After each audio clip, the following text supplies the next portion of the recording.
Welcome back to Ladies Who Bond. I'm Jocelyn Sia, and I have a very special guest today. I have Kevin Upthegrove.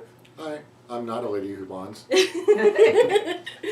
And Kevin and I, we've been friends for quite a while, and he and I share a different common interest besides James Bond. We actually met through the tiki culture. Yep. Tonga Hut and Kirby's Rumpus Room. So shout out to Rumpus Room. Shout out to Rumpus Room! Yeah. That's been almost 10 years, right? I think it's got to be 2011, 2012. Yeah. It's pretty close to 10 years at this point. 10, yeah. So we've had we run into each other here and there throughout the tiki community and doing tiki events. And then I guess during the pandemic, found out we both love James Bond. Yeah. As I was looking forward to a movie that got delayed a couple times and was building the Aston Martin James Bond Lego, I think the subject came up of the fact that there was a rum tie-in to the newest James Bond movie. Yes, so today we're putting together a video for you guys on the Blackwell rums. Original Blackwell and The 007 Blackwell. And the 007, the original Blackwell was something that I talked about, I want to say like 5 years ago on my show. It was episode 50, I think. So on 5 Minutes of Rum, we just, the idea was to take a rum and walk through what that rum had, what its attributes were, what kind of cocktail we could make with it, anything else that went along with it. I kind of touched on the James Bond angle at the time, but didn't really dive into it other than talking a little bit about Chris Blackwell. But the fact that there's another version that came out now specifically tied to 007 made it sort of a perfect opportunity to nerd out a little bit on James Bond as well as rum. So I think that's how we got here. Yeah, and quite a few of you I know have the 007 Blackwell rum. And then at the time when they were talking about releasing this, a lot of people asked if it's the same thing as this one. And so we're going to explore that today. And we haven't seen the movie yet, Nope. but this one I think is going to be in the movie when he's in Jamaica. Oh, really? The original one? Yeah, Okay. the original one. Like he's got like a stack full of books, and I think it's like tucked away. So we're going to explore both. Well, I look forward to that then, because I didn't know. Like as everybody knows, Bond's not normally a rum drinker, so if they're going to explore that in this movie, well, that's kind of fun to see. So Yeah. Cool. So should we start with the original Blackwell in that case? Yeah, so we're gonna do it the 5 Minutes of Rum way. So, and if you guys want to learn more about rum, I highly recommend checking out his podcast. It's you learn so much. It's quite an education. Plus, you get to live vicariously, like drinking without having to drink. It's great for work, passing the time of work. So we'll start with the original Blackwell. Blackwell? So normally what we do when it comes to, we break it down into different elements. So we'll look at the appearance, then we'll look at we'll notice the aroma, then we'll taste it and see how it finishes, and then give an overall impression. And I have done this, like I said, I've done this in a previous episode, but it's been a long time since I've sampled it. So we'll see if what I say now matches up to what I said before. Hopefully it does. So, all right. Okay. Let's go ahead and pour her here. Just whatever. Just enough for a few sips. Second? Yeah. Okay. That's fine. I'll save it for the other one. So one of the things to note also is the way that this rum is marketed and bottled. So it's marketed as a Jamaican rum, sort of a dark Jamaican rum, maybe analogous to a Myers rum, if you're familiar with Myers rum, or maybe like an Appleton. There are, for the hardcore rum nerds out there, if you're out there, this is not going to be like a really distinctive Jamaican rum with a lot of that funk or anything like that. That's not the way it's being marketed. So you'll notice in the glass sort of what do we call this, like a sort of a maple syrup aroma, or not aroma, a maple syrup color to it, sort of a dark amber. Yeah. Not too much on the nose. Smell the alcohol. Yeah. Burns a little bit. Burns a little. It's a little bit sweet. It's a little. Yeah, not a lot of. I don't really pick up a lot of aging, so I don't really pick up at least a lot of wood notes or anything like that. It's not very spicy. If it was really high alcohol, it'd kind of be burning your nose. So you can tell it's sort of a normal 80 proof rum. I don't know. Let's go ahead and give it a taste. Cheers.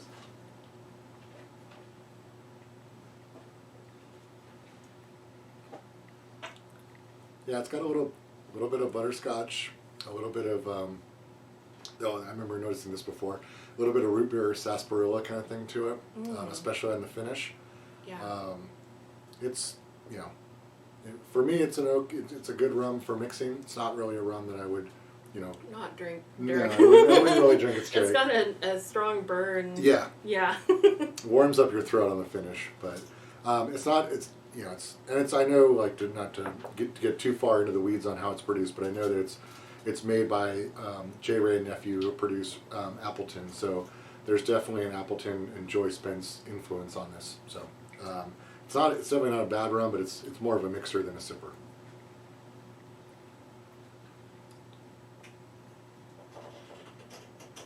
And I would buy this more often if I could find it more often. That's the only problem I have. I guess it's a little bit hard to find, isn't it?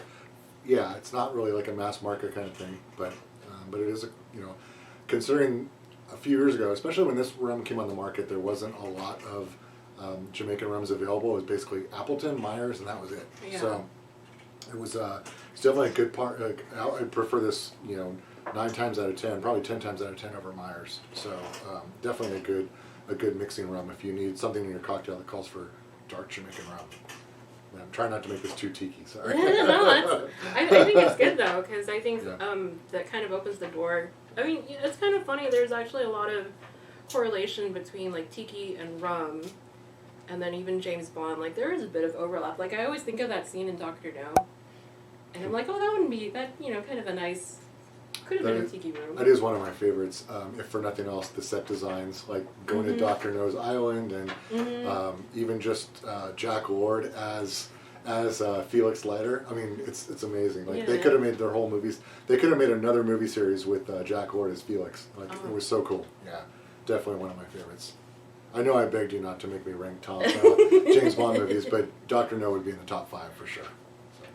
I think Dr. No's in my top 5 too. There was a trend with it was like state your top 5s, and it was all over Instagram, and it was really interesting to see like where everyone was, but like for a lot of people, like Dr. No is up there because it's the original. You can't really. And it looks awesome too. I mean, I can't get over that. Like, as someone who likes mid-century things, you can't really help but like Dr. No's Lair. I mean, it's like the epitome of mid-century modern. Yeah. So cool. Shall we dive into 007? Let's dive into 007. All right. So one of the things I'll note, this is obviously because it's being used or obvious to me anyways, I think, because it's being marketed, it's got a very distinctive bottle, right? So it's made frosted black glass, a couple of labels on there. You're not really meant to see what's inside. It's supposed to look like a cool package. So I like it, with the possible exception of you can't really tell when you're almost out.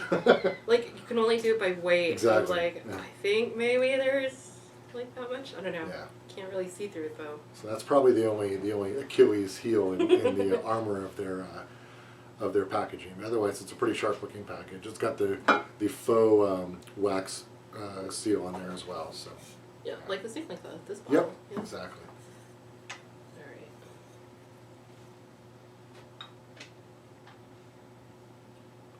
I thought this was a lot darker than before, but it's about the same color, isn't it? It's a little bit darker, yeah, but not a lot. Because I think, and to be fair, some of this is artificial caramel coloring that they want for like a dark rum. It's not always a result of aging, but yeah, it is pretty close. I would say this one's just a little bit darker. Just a hair. Yeah. And maybe a little bit, I can pick up a little bit more sweetness on the nose. Like, not cloyingly so, but it's a little bit, a little bit more noticeable. More pronounced.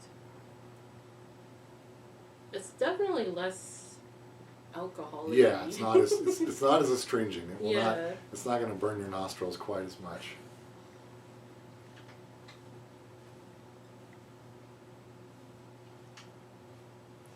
So this, I think this one gets a little bit more to what I was thinking when they wanted to bottle this for a James Bond audience. So the mouthfeel is a little bit thicker. It's got a little bit more aging, so there's like a little bit of spice and a little bit of woodiness that sort of would make you think of like barrel aging. And I think this one has, like, in my opinion, a little bit better finish. The Blackwell original is kind of a non-existent finish, other than like it feels warm, maybe. But in this case, I feel like this one kind of like slides down. You kind of forget about it for like 2 seconds, and then like it comes back up and lingers a little bit. Which, you know, if you're not used to drinking spirits straight, may sound a little bit strange. But that's kind of what you're looking for, something that's a little bit more enjoyable and kind of just warms you as you sip it, right? So the goal is not to shoot it. The goal is to enjoy it. And I think this one hits the mark more for what I think they're going for, which is somebody who's probably more of a whiskey or a bourbon drinker. And this one comes a little bit closer to that. And I think it's really pretty well executed along those profile lines. So. I feel like I just want a little more, like, with the finish. Like, I just feel like it's like, if it tastes good and then it kind of falls short. I think if they were to bottle it at maybe 86 or 90 proof, you'd get a little bit more of that. Mm-hmm. So before going into like really hardcore stuff like 110 proof, 112 proof, which is, you know, too far, there are some really good rums that are like 86 and 90 proof that have a little bit of that longer finish. So yeah, I know exactly what you mean. Yeah. It could benefit a little bit from that, but I think you also run the risk of maybe alienating your base. So. One thing that's really interesting is this one, it smells sweeter than it tastes. Absolutely. Yeah. Yeah.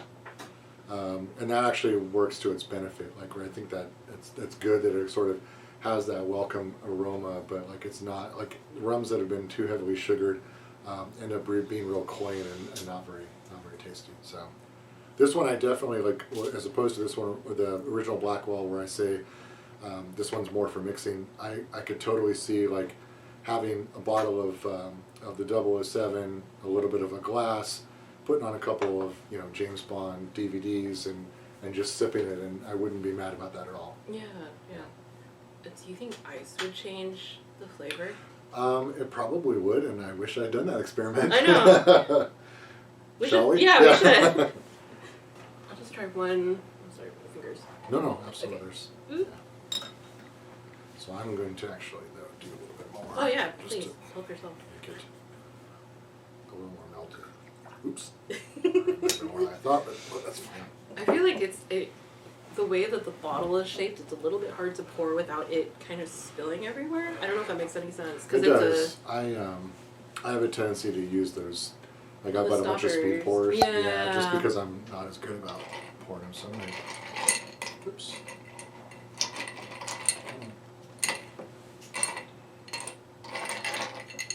Alright.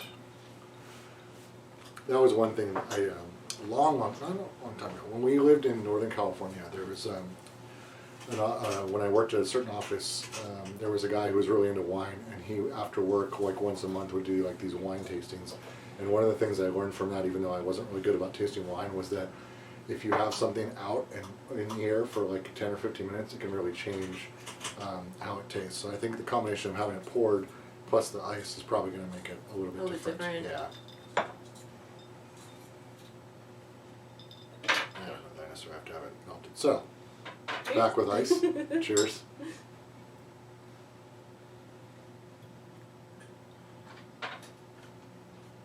Oh yeah, it tastes way different. It's a lot sweeter. Yeah, I would say, at least on the sip, it's a little bit more, not only sweeter, but like a little thinner. Like, because obviously the ice is diluting it a little bit. Mm-hmm. I don't know that I prefer it.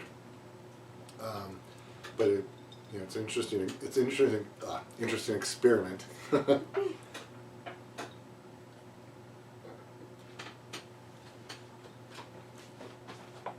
think I like it better without the ice. Yeah, I agree. I don't. There's not a lot of spirits I take with ice. Maybe like a Martinique rum or something like that. But for the most part, I usually don't add ice. Yeah. Mm. But I definitely could see this in the movie. I mean, I'm hoping to see it literally in the movie, but I could see this where like it's just a bottle on the shelf and like, you know, pour me a shot and leave me the bottle. Yeah. This is where So I'm glad they did this. Not being a big vodka drinker, I'm happy. Yeah. Thank you Yeah. for not having. I mean, there is vodka, but it's nice that there's something different.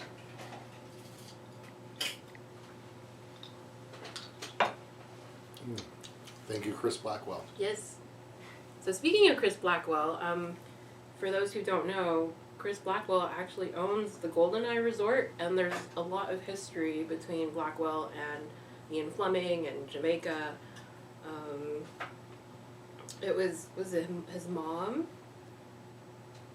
I don't recall his backstory as much. Yeah. Other than if you're not familiar with Chris Blackwell, but you are familiar with IRS records and reggae and Bob Marley, you kind of know Chris Blackwell. Yeah. He was responsible for really popularizing that style of music, and I think there was, as you mentioned, there was some additional backstory about how he got to the islands and how he got to be a part of that culture. What was it? I'm gonna go look at my notes. As you should. As I should. Blackwell's mom, who came from the Lindo family, and the Lindo family bought J. Ray. Oh, okay. Yeah. Oh, so his family actually bought the producer of the rum. Okay. Right. And that's and their family was already pretty well established financially, and then so that was his mom's name was Blanche Lindo, and then she married Joseph Blackwell, and then their marriage didn't work out. And then at some point in time, in From Russia with Love, when Ian Fleming was writing From Russia with Love, they had a mutual friend and they met at a dinner party, and I guess Ian Fleming was kind of rude to her. Uh-oh. Yeah, but eventually they became friends because they both loved Jamaica. Yeah, that's kind of the common theme, right? Because I don't know exactly when in his life Ian Fleming sort of became enamored with Jamaica, but at some point, obviously, his estate was there. He, obviously became a very important part of his life, and so he sort of settled in that area. And his estate is the one that Chris Blackwell eventually bought. Yeah, so I think what was it, like Ian Fleming created GoldenEye, and then that got sold, and then eventually ended up in the hands of Bob Marley, right? I believe so, yeah. Yeah. And that's where sort of Chris Blackwell enters the story. Yeah. So it's kind of like full circle, which is kind of interesting. There was an interview with Chris Blackwell, and he said the relationship they had with Blanche, how she and Ian bonded was that they were both into doing things, climbing these falls, going into caves, swimming here, snorkeling there. And Blanche gave Fleming a small fishing boat, and he named it Octopussy. Nice. Yeah. So there's like that bit with like Ian Fleming and all that stuff, and then there's the whole bit with J. Ray. Yeah. Yeah. Yeah, and J. Ray still produces the rum as far as I've been able to tell. So all the blends that come out are all from J. Ray, and J. Ray owns Appleton, so they're all sort of overseen by Joyce Spence, who's the master blender at Appleton. So they're definitely a quality rum. And I think that's the first time they've had a female blender. J. Ray? Yeah, J. Ray. Yeah, that was a really big cool. deal. Yeah. Yeah, there's a whole another sidebar you could take with Appleton and the Joyce Spence mix. She has her own blend. She's responsible for Appleton 21, which is an amazing, expensive rum. Yeah, there's a whole other sidebar with Joyce Spence. She's amazing. So, yeah. But I think that one of the things I thought when I first encountered the original Blackwell rum and was reading about it was like, oh, this is one of those guys, Chris Blackwell. He's from IRS Records. He's a rich guy who has made his money, and now he's going to have like a vanity label for his spirits, right? We're all sort of familiar, hopefully, with that. What's his name? George Clooney has a tequila label. Mm-hmm. It's sort of a common thing. You get rich, and if you like spirits, you put yourself on the label. In my research, though, I found out that it's to his credit that Chris Blackwell actually does have really strong ties to the Jamaican community. So it's not really like I'm just going to come and slap my name on a bottle of rum. Not only, that originally was when I found out he owned GoldenEye. I was like, oh, that's awesome. Like, it's really cool. So, however you think about, like, sort of maybe, like, celebrity branded rums, there's definitely some tie to the culture here. So, yeah, I'm very, very pleased with what he's offered, and I'm happy that it made its way into a James Bond movie. Yeah. Considering his history. I mean, it's kind of nice that it's it just comes full circle with the whole thing of like, his mom being involved with, his mom's family being involved with rum production, and then Chris kind of creating his own label and then getting that into a Bond movie, and that coming back to Ian Fleming, and it's kind of not, it makes sense. Yep. Yeah. Yeah, it doesn't come totally out of left field where, it's like, oh, is this just a marketing excuse? No, I don't think so. I think there's actually something that makes sense for the franchise and for the label and all those sorts of things. So kudos to Blackwell Rum. All right. Cool. So from here, we've got a special surprise for you guys. Kevin has put together a delicious cocktail to drink, to have. All those things. Yeah. We're going to do all those things. We're going to make it, we're going to drink it, we're going to enjoy it. Yep, with this. So we're going to go that way. Okay, yeah. See you over there. Okay. Absolutely. All right. So what do you have prepared? All right. So the cocktail that we came up with for the Blackwell 007, there were a couple of overriding principles for this cocktail. It had to be served up, because obviously shaken, not stirred, a martini is the standard James Bond cocktail, so it needed to be up. I wanted to have it be 3 ingredients or less. I wanted it to be easily sourced, so it couldn't be too esoteric. As I mentioned before, I wanted to try and steer away from tiki, just because that's my natural inclination, but that's not really where we should go with this. So what I ended up using was the sidecar as a template. So the sidecar is a classic sour drink, usually built around cognac. So it's usually cognac, lemon juice, and some sort of orange liqueur. And I think when we were messaging back and forth, the idea was, we sort of mess with the amount of lemon we use to sort of balance out the sweetness of the rum. And I think we arrived at something that worked pretty well. So it's a rum-based sidecar that's going to have Blackwell 007 rum, some French orange liqueur, Cointreau, and then fresh lemon juice. And I'm not a fan of a traditional sidecar would have a sugar-rimmed glass. Oh. I'm not a big fan of that because I think it adds too much sweetness. But that would be, a traditional preparation. So it could be good. It could be. It could be. Yeah. It just depends on how sweet you like it. Mm-hmm. And I think the rum was sweet enough as it was. It didn't really need to add that. So yeah. Shall we make one? Yeah. All right. So we will start with the Blackwell 007. And that the ratio we're going to use for this. Oh, I'm cheating. So I think the cocktail name that we arrived at was Worth the Wait. Worth the Wait. Hopefully, fingers crossed. Neither one of us has seen the movie yet, but we feel it's worth the wait. So the cocktail will reflect that. So we're going to do, the ratio will be 2 to 1. No, I'm not going to do the math. I'll just explain it as we go. So 2 ounces of the rum. You can't see when it's like... Yeah, like you said. I have no idea how much is in here. I'm just going to trust that there's enough. I should get a speed pour for that, to make it easier. That's okay. Wait, actually, let's do 2. Oh, yeah. It just dawned on me I did not bring ice over. So. Oh, you want ice? Yeah. We got ice. So we're going to end up with 4 ounces of that.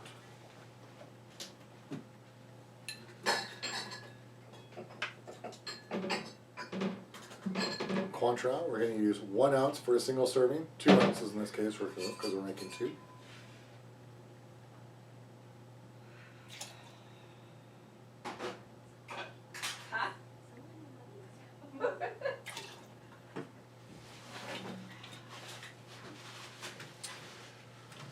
And lastly is the sour component. This is again an opportunity for you to make it more or less sweet to your taste. Where we landed was 3/4 of an ounce for a single serving. So in this case, we're going to use 1.5 ounces because we're making a double that we're going to pour out. So fresh lemon juice, 1.5 ounces.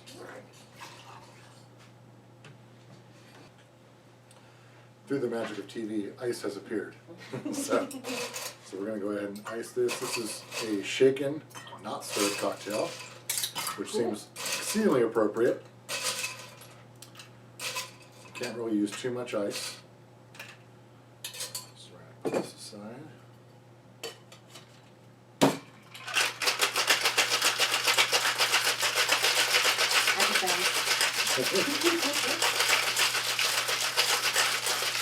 Shake it till it's just about too cold to hold. And then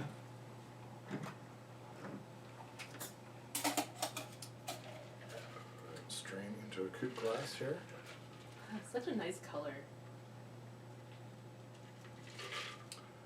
I'm going to go ahead and call this elegant because I think it is.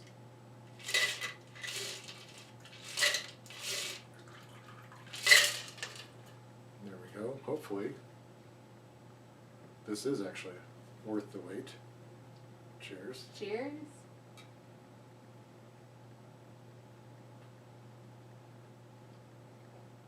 Oh, so good.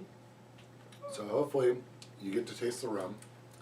Obviously you get some orange from the Cointreau and the sour from the lemon. So if you thought even if you thought the rum was sweet when you were sipping, this sort of balances that out. So I definitely, again, going back to my sipping of the 007 rum, if I had a couple of these and I was watching a James Bond movie, I would not be mad at all. No. I would be perfectly happy with this. So cheers. Cheers.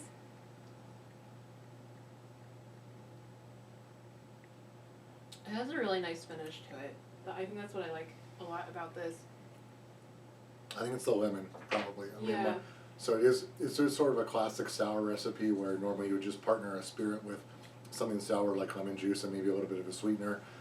So it's not complicated. It's just based on that. It's a proven template. I think it works. So yeah. Cheers.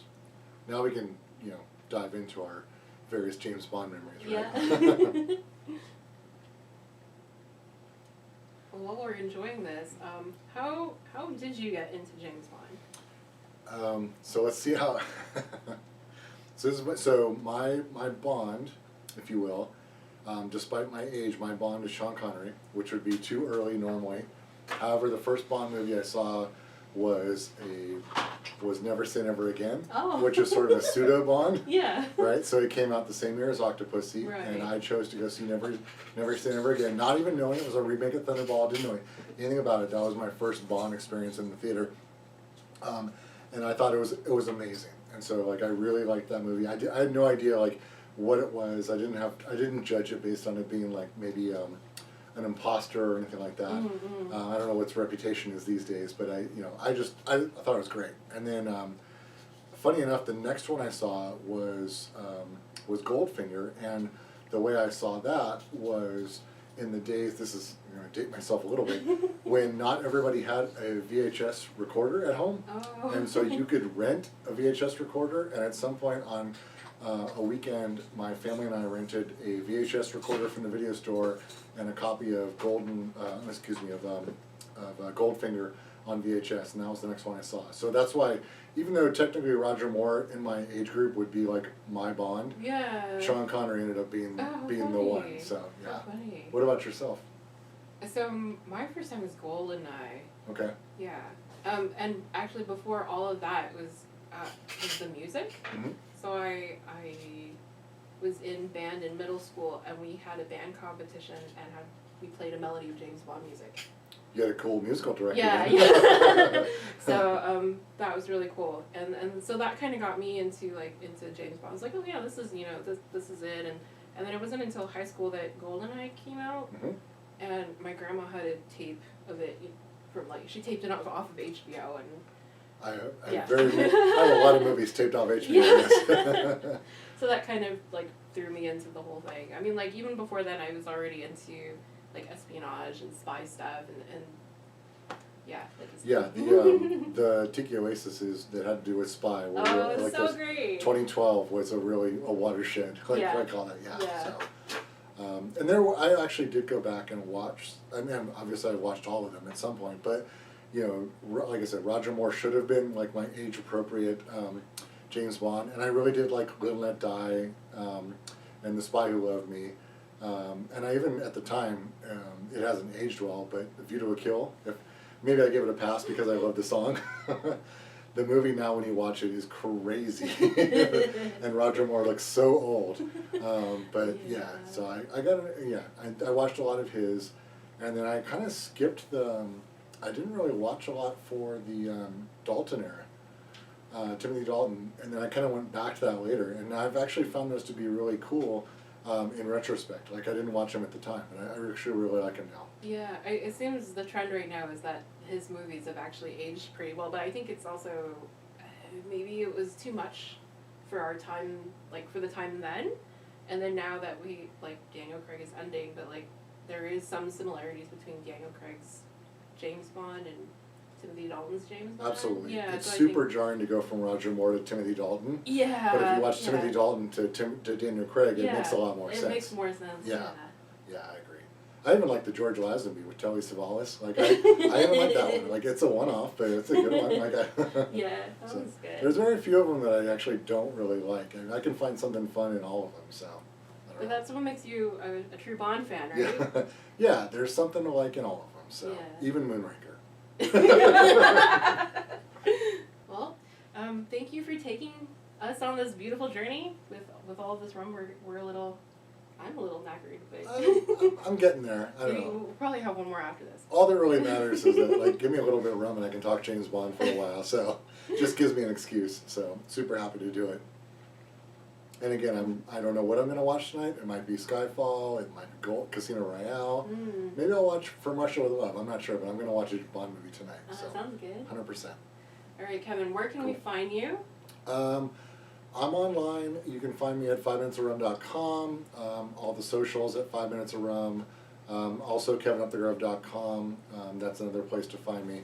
I don't really post a ton, but I'm going to do some more rum stuff. So if you're interested, come find me. Plus, there's, like 90 episodes. You can go back and listen to rum ramblings. So, yeah. And thank you very much, Jocelyn, for asking me on. Yeah. This is so much fun. 100%. Yeah, like especially when we can talk about rum and drink rum and James Bond. And I don't know if it's in frame, but that's from Kirby. That's Kirby did that, and that's in the Rumpus Room. So it's probably not in frame, but that's our little Rumpus Room homage there. So yeah. I'll take a video. Okay. I'll take a picture. Cool. All right. Okay. Until then, be safe, and hopefully you get to watch the movie soon. Cheers. All right. Bye.